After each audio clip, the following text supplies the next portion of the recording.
তারপরে যেই লাইসেন্স রাজ উঠে গেল, আমরা ঠিক করলাম এই হচ্ছে সময়, ঘুরে দাঁড়াতে হবে। গত 10 বছরে আমরা বলতে পারি জ্যোতিবাবু শুরু করেছিলেন, জ্যোতিবাবু বুঝেছিলেন সেই 95-96 সালে যে পশ্চিম বাংলাকে শিল্পে এগোতেই হবে, তিনি শুরু করে গেছিলেন। আস্তে আস্তে আস্তে আস্তে সেটা আমরা ফল পাচ্ছি।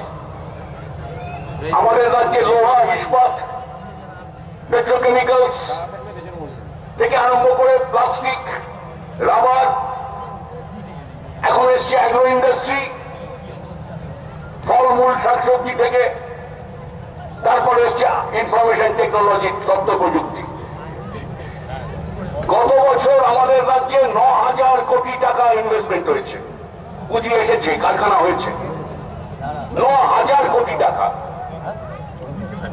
এই মুহূর্তে বড় 3-4টে কারখানা আমি আপনাদের উল্লেখ করার জন্য বলছি, বোঝার জন্য। এই মুহূর্তে আমাদের রাজ্যে সবচেয়ে বড় পরিকল্পনা চলছে ইস্পাত, শালবনীতে, পশ্চিম মেদিনীপুর।